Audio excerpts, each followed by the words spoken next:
নমস্কার, Meghnad news bulletin থেকে মেহেরাজ সঞ্জয়। পশ্চিমবঙ্গের ভোট তো হয়ে গেল, সব দফা রফা, মানে হচ্ছে দুটো পর্যায়ের ভোট, দুটোই হয়ে গেল। সবচাইতে আশ্চর্যজনক যে বিষয়টা, যেটা হচ্ছে যে আজকে আমাদের এই পূর্ব বর্ধমানের যেভাবে রেকর্ড ভোট হয়েছে, এটা তো একটা আশ্চর্যজনক বিষয়। এরকম ভোট আমি আমার এই 30 বছরের সাংবাদিক জীবনে আমি কোনোদিন দেখিনি। সত্যি, নির্বাচন কমিশন, স্যালুট স্যালুট। এই সবাই মানে হচ্ছে যে পক্ষে বিপক্ষে যারাই আছেন আর কি, সেই রাজনৈতিক দল প্রত্যেকে এই নির্বাচন কমিশনকে কখনো ভ্যানিশ কুমার, কখনো নানাভাবে তাদেরকে মানে নির্বাচন কমিশনকে যে ভাষায় আক্রমণ করেছিলেন, সেটা লজ্জাজনক। ভারতবর্ষের রাজনীতিতে যারা এই রকম নোংরামো করে, সেই রাজনৈতিক দলগুলোকে ভারতবর্ষের কোনো নাগরিকের তাকে সমর্থন করা উচিত নয়। এটা একটা বাস্তব সত্য। দ্বিতীয়ত হচ্ছে যে যেভাবে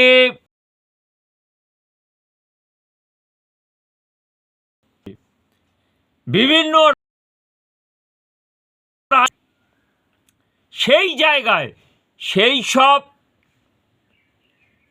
যারা এই ধরনের কথা বলেছেন, তাদেরকে অবিলম্বে ইলেকশনের পর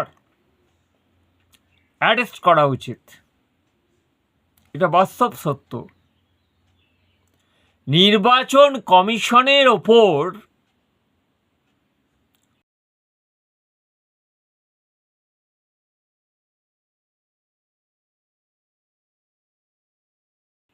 এ বিষয়ে যারা মাননীয় জজ সাহেবরা রয়েছেন, তারাও এই বিষয়টা একটু ভাবনা চিন্তা করুন।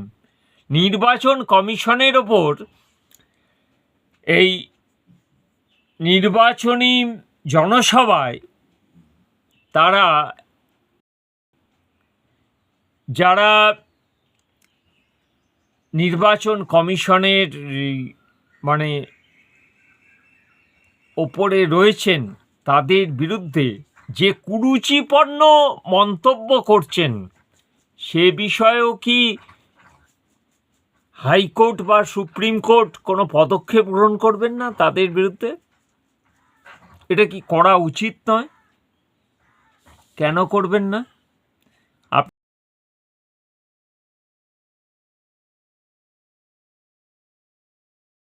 আপনারা তো এ বিষয়টা একটু ভেবে দেখুন।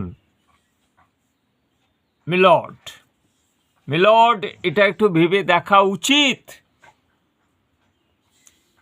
কারণ এরা আগামী দিনে দেশটাকে সেই বাংলাদেশ বা পাকিস্তানের অনুরূপভাবে এগিয়ে নিয়ে যেতে চাইছে।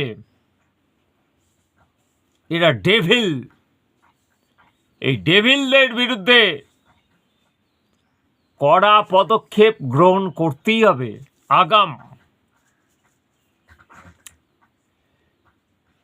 এরপরের যে বিষয়টা হচ্ছে যে দেখুন, যে গতকাল যে ইলেকশনটা হলো,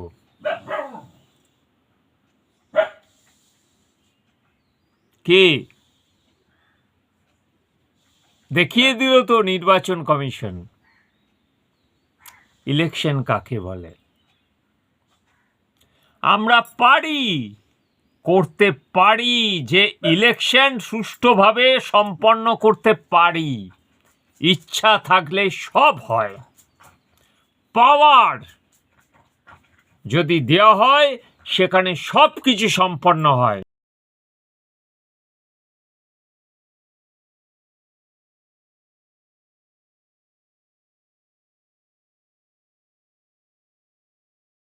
নির্বাচন কমিশন থেকে নিয়ে স্টেট নির্বাচন কমিশন